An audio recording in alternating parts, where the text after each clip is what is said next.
안녕하세요. 30년을 함께 살던 집사람이 바람이 났습니다. 원래는 그런 사람이 아니었는데 늦바람이 무섭다고 하더니 겪어보니 정말 그렇더군요. 바람이 나니까 눈에 아무것도 보이지 않고 주변에서 누가 뭐라고 해도 듣지 않았습니다. 원래는 그런 사람 아니었는데 어떻게 사람이 저렇게 변할 수가 있는지 아무리 생각해도 속이 터지고 답답해서 몇 차 적어봅니다. 저는 올해 53이고 집사람은 올해 50입니다. 집사람은 결혼하고 지금까지 밖에 나가서 일이라고는 해본 적이 없는 사람입니다. 저는 결혼 초에는 전자제품 회사에 다니다가 나중에는 전자제품 대리점을 시작해 일을 하고 있는데 재벌이도 괜찮고 결혼하기 전에 집사람 고생 안 시키겠다고 약속한 것도 있어서 밖에 나가서 돈 벌어 오라고 한 적도 없고 집사람 스스로 돈을 벌겠다고 나간 적도 없습니다. 젊었을 때는 아들, 딸 공부시키고 뒷바라지하며 살림하느라 정신없었고 애들 대학 가고 나서는 침술방을 좋아해서 동네 사람들 만나서 가끔 침술방 가는 게 일과의 전부였습니다. 집에만 있는 시간이 많으니 집에서 드라마 보다가 잠만 자고 조금씩 갱년기가 찾아오는 것 같아서 제가 그때마다 생활비 외에 웃돈을 쥐어주고 밖에 나가서 옷이라도 하나 사입고 미용실 가서 머리라도 하면서 기분 전환하라고 했죠. 손에 쓸 돈이 있어서 그런지 그때부터 집사람의 외출이 조금씩 잦아졌습니다. 기분도 훨씬 좋아 보이더라고요. 옆에 있는 사람이 활기차 보이니까 저도 덩달아 기분이 좋고 힘이 났습니다. 노래를 별로 좋아하는 사람이 아닌데 집에 오면 노래도 흥얼거리고 오랜만에 집안에도 활기가 뛰는 것 같았습니다. 그런데 기분 좋고 활기찬 것도 어느 정도여야지 옆에서 지켜보니 조금 과하다 싶은 생각이 들었습니다. 안 하던 화장을 매일 하고 향수를 뿌리고 어떤 날은 하루 종일 뭐라고 돌아다녔는지 집안을 설거지며 빨래며 그대로 놔두고 집안일은 손도 까딱 안 했더라고요. 하늘이 두 쪽 나도 집안 정리 안 된 것은 눈 뜨고 못 보는 사람인데 정말 이상하다 싶었습니다. 그래서 제가 밖에 놀러 다니는 건 좋은데 집안일은 좀 하고 돌아다녀라 한마디 했죠. 평소 같으면 오늘 바쁜 일이 있어 그래서 하고 넘길 텐데 그날은 저한테 짜증을 내면서 잔소리 좀 그만해 짜증나 하는 겁니다. 아니 제가 뭘 했다고 이렇게까지 짜증을 내나 싶었죠.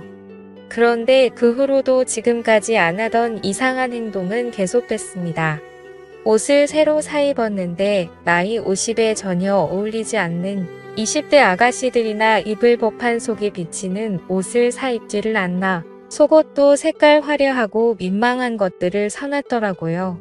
그리고 퇴근하고 집에 들어가면 사람이 들어온 걸 아는지 모르는지 방구석에 틀어박혀서 나오지도 않았습니다. 뭐 하고 있나 싶어서 들여다보면 동영상을 틀어놓고 보면서 화장하는 법을 배우고 있더라고요. 한번 동영상을 틀어놓으면 나올 생각을 안 해서 밥 안 하면 또 짜증을 막 내면서 당신은 나한테 밥 달란 말밖에 할 말이 없어. 내가 당신 밥 차려주는 사람이야 이러는 겁니다.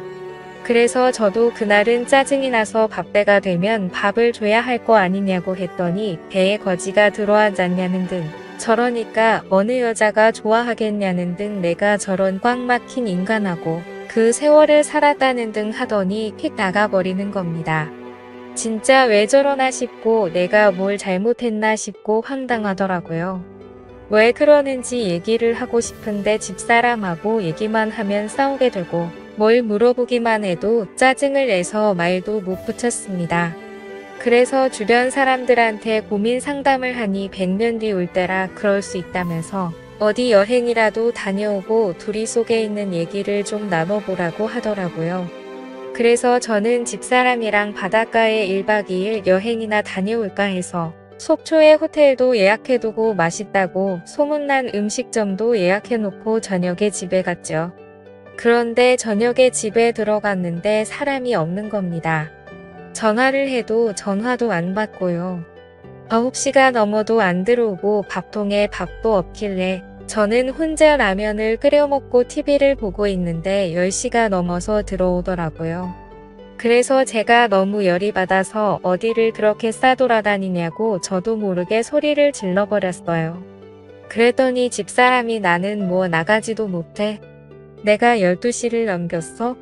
왜 밖에 나갔다 온 게 가지고 난리야 하는 거예요. 그래서 제가 가면 어디 간다고 하든지 나갔으면 전화나 받든지 이 시간까지 아무 연락도 없는 게 정상이냐 했더니 그러면 자기가 비정상이냐면서 막 화를 내면서 문을 닫고 방으로 들어가 버리는 겁니다. 저는 이게 아닌데 오늘 여행 가자고 얘기를 하려고 했는데 본의 아니게 또 이렇게 싸움이 되니 나도 참 안심하다 싶었습니다. 그래서 저는 마음을 좀 진정시키고 집사람이 있는 방으로 들어갔습니다. 제가 들어가니까 전화를 하다가 급하게 끊더니 왜 소리도 없이 들어와서 전화하는 걸 엿듣냐고 하더라고요. 그래서 제가 그런 게 아니다. 할 말이 있어서 들어왔다. 우리 여행 간 지도 오래됐는데 어디 바닷가 가서 맛있는 것도 먹고 바람이나 쐬고 오자 했더니 대뜸 한다는 말이 내가 당신이랑 여행을 왜 가? 무슨 재미로? 혼자 갔다 오아 하더군요.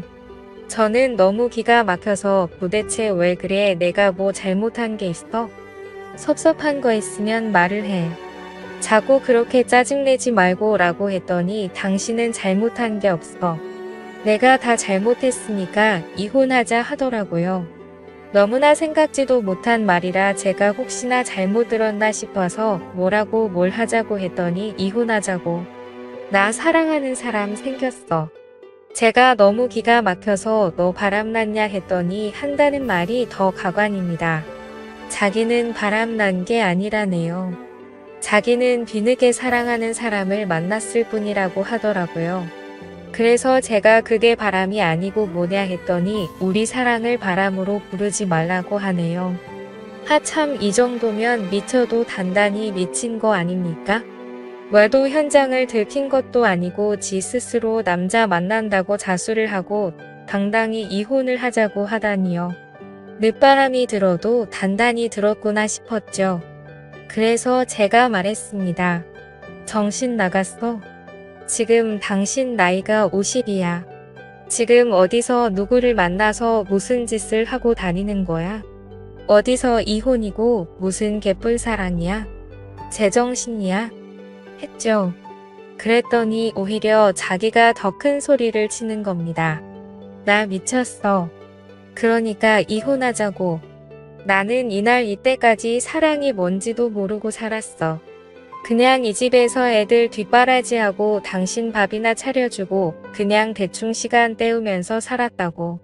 그런데 나 이제는 그렇게 안 살 거야. 나 정말 다시 태어난 것 같아. 그 사람하고 수도 없이 써. 자니까 너무 좋아.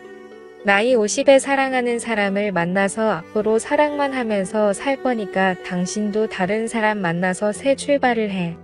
한동안 이상한 건 알았지만 이렇게 갑자기 이혼 통보를 받으니 너무 얼떨떨하고 비참하기까지 했습니다. 제가 외도를 한 것도 아니고 제가 돈을 안 벌어준 것도 아니고 나한테 도대체 왜 이러나 싶었죠. 저는 집사람이 무슨 우울증이 있어서 그러나 싶어서 붙들고 얘기를 해봤습니다. 그런데 돌아오는 얘기는 똑같더라고요. 자기는 사랑하는 사람이 생겼고 자기는 앞으로 사랑하는 사람하고 살 거라고요. 그러니 자기는 떠날 거라고요. 그래서 제가 도대체 그 인간이 누구냐고 물었죠. 어쩌다 그 인간 꼬임에 넘어갔냐고요. 그랬더니 저보고 함부로 말하지 말라면서 그런 얘기 들을 사람 아니라고 하대요. 내가 사랑하는 사람을 당신이 알 필요 없지 않냐고요. 저는 너무 기가 막혔습니다. 애들한테도 전화를 해서 니네 엄마가 이상하니 니네 엄마하고 얘기 좀 해봐라 했죠. 그런데 애들한테도 똑같은 말을 한 모양이더라고요. 니네도 이제 다 키웠으니 자기도 이제 자기 인생 살 거라고요. 저는 도대체 누구를 만나고 다니기에 저렇게 정신을 못 차리나 싶어서 며칠 일도 안 하고 집사람 뒤를 따라다녀 봤어요. 그런데 의외로 매일 만나는 건 아닌 것 같았어요. 제가 집사람 뒤를 밟은 지 3일째 오후 1시 조금 넘었을 때였어요. 집사람이 누군가를 기다리고 있는데 차가 집사람 앞에 멈춰서더니 집사람을 태우고 가는 거예요. 저도 따라갔죠. 그 차는 시내에서 멀리 떨어진 모텔로 들어가더라고요. 저도 따라 들어갔어요. 그리고 차에서 내리는 두 사람을 봤는데 제 눈으로 보고도 믿지 못하겠더라고요. 나이가 20대 중반쯤 됐을까요? 엄청 젊어 보이는 아니 엄청 어려 보이는 남자의 팔을 집사람이 꼭 끌어안고 숙박업소 안으로 들어가는 겁니다. 그래서 제가 대놓고 소리쳤습니다. 이 정신나간 연놈들이 여기서 뭐 하냐고요. 네가 만나는 사람이 이 사람이냐고요. 네가 사랑한다는 그 놈이 이 새파란 놈이냐고 물었죠. 그랬더니 그놈은 놀라서 차에 타더니 집사람을 놔두고 도망치다시피 차 타고 가버리더라고요. 집사람은 난리가 났어요. 너 때문에 저 사람 같다면서 입에 거품을 물고 난리를 치더니 당장 이혼하고 제발 내 인생에서 좀 꺼지라고 하더군요. 저 그날 너무 충격받았습니다. 이건 아무리 붙잡고 달래도 안 되는 거라는 생각이 들더군요. 그래서 그 이후 더 이상 아무것도 묻지 않고 그 사람이 그렇게 원하는 이혼을 해줬습니다. 30년을 함께 살았는데 그 놈이 좋다고 눈이 뒤집혀서 이혼하자고 덤비는데 더 이상 붙잡을 이유도 없더라고요. 그 대신 나는 아무것도 못 준다고 가방 하나 들려서 내보냈습니다. 내가 위자료를 요구 안 하는 것만으로도 감사한 줄 알라고요. 평온하던 집안이 난리가 나고 30년 결혼 생활이 그렇게 끝이 났습니다. 이혼한 사람이 어떻게 사는지 알고 싶지도 않고 궁금하지 않아서 전화번호도 바꿔버렸습니다. 애들한테도 엄마 소식 전하지 말라고 하고 집도 이사했습니다. 그렇게 3개월쯤 지났을까요? 일 마치고 집에 들어가려고 하는데 가게 앞에서 누가 서 있는 겁니다. 누군가 싶어 보니 이혼한 그 여자더군요. 저는 상대도 하기 싫어서 그냥 모른 척 지나쳤습니다. 그랬더니 갑자기 저를 붙잡고 미안하다고 잘못했다고 하는 겁니다. 제가 팔을 잇는 힘껏 부리치고 여기가 어디라고 찾아왔냐고 당장 내 눈앞에서 사라지라고 했습니다. 그랬더니 무릎을 꿇고 싹싹 빌더라고요. 자기가 죽을 죄를 지었으니 한 번만 용서해달라고요. 그러면 평생 당신만 쳐다보며 살겠다고요. 저 그 소리 듣는데 소름이 끼쳤습니다. 그렇게 자기를 놔달라고 할 때는 언제고 지금 와서 저만 쳐다보겠다니요. 제가 얘기했습니다. 조용히 사라지든지 경찰 와서 가든지 내가 선택하라고요. 내가 인간이고 생각이 있으면 지난 일 내가 했던 것을 생각해 보라고요. 밖에 가서 잘 살아도 못 살아도 내 알바 아니니 이제 죽어서도 찾아오지 말라고 했습니다. 그렇게 말하고 돌아서 오는데 뒤에서 소리를 지르더라고요. 자기 안 받아줘도 되니 그러면 돈 좀 빌려달라고요. 그래서 무슨 소리냐 물었더니 그간의 일을 다 털어놓더라고요. 그 20대 중반의 어린 놈이 자기만 사랑한다고 평생 이런 사랑 처음이라고 온갖 까마니설로 꼬셔놓고 당장 결혼하고 싶은데 어머니가 위독하셔서 결혼을 못한다고 했다나요. 엄마가 큰 수술을 하셔야 하는데 지금까지 엄마 병원비가 너무 많이 들어가서 수술 비용이 모자라다고 돈이 필요하다며 돈을 좀 빌려달라고 했대요.